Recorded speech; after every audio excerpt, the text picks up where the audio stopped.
Good afternoon and welcome to 365 Days of Amazing Stories with Theo Mayer. Here we are, the third to the last day of the year, and I'm telling some stories hopefully to inspire.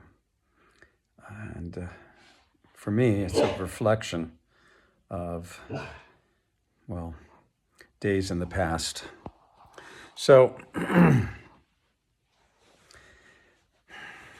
in this world that we live in, especially it seems like around our budding adolescence, it becomes more and more difficult, it seems, to really embody who we are fully because there is a fear of condemnation. There's a fear of being made fun of for who you are. And as we grow up in these schools where we erroneously put 25 or 30 kids of the same age in a class, there's always one or two bullies that stand out. And these people can just wreak havoc in a person's confidence of who they are, a person's confidence in themselves.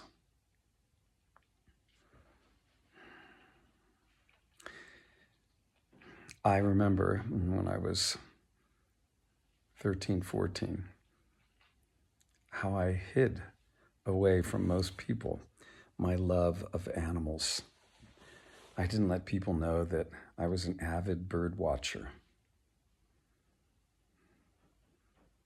I didn't really share how much I loved being in the woods and the out of doors because no one else I knew, except people that were in this one club called the Junior Zoologist Club, were really into that kind of stuff.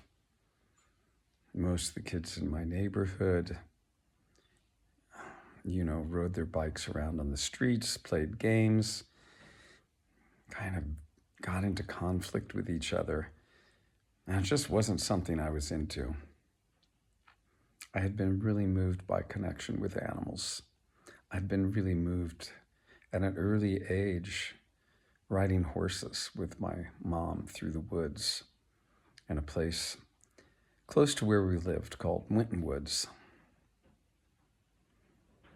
I've been moved by living some of my time on a farm that we owned out in New Richmond. Weekends, almost every weekend, we went out there and exploring creeks and ponds, occasionally getting a ride on a horse from a neighbor. I went off to a boarding school at the age of 14, and I didn't let anybody know what I was about. The campus was large, the 2,300 acres of woods, creeks, and ponds.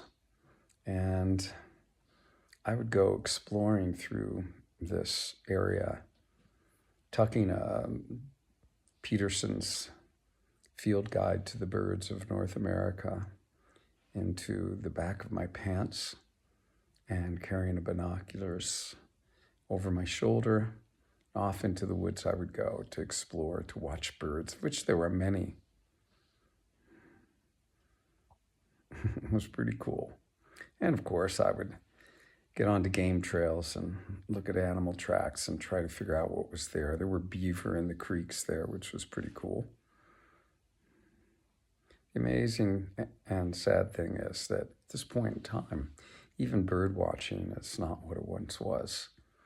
We use so many chemicals in growing the food that most of us eat that we've decimated the bird populations. Why? Because we've decimated the insect populations and also made those insects that do survive laden with chemicals that then interfere with the reproductive capabilities of the birds. We are fucking things up big time.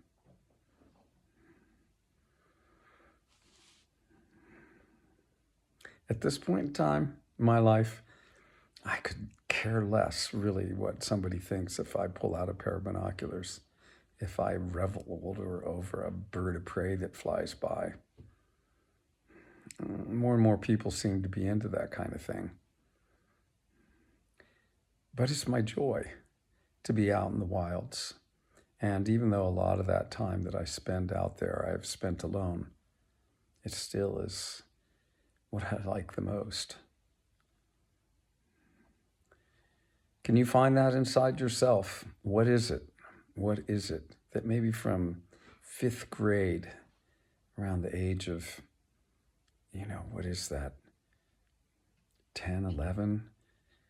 From the age of 10 or 11 till we're like 13, 14, 15, what is it really grabs us? 13, 14, 15, we really get into where peer pressure becomes pretty huge. But before that, maybe 9, 10, 11, 12, what is it that we're into? I think that's maybe when we're in our greatest purity in regards to what is going to motivate us as a person. And if we can think back to those times, perhaps we find the key to what it is that is going to enliven our lives in the most precious, the most joyous, and in a way that brings the most contribution to everyone else around us. Joyful contribution.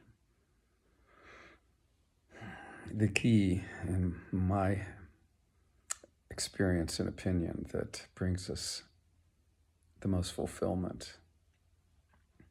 So maybe take a moment and reflect back to those days. Maybe take a moment and tune into your children if you have them, especially if they're in those ages, and take note of what they're into.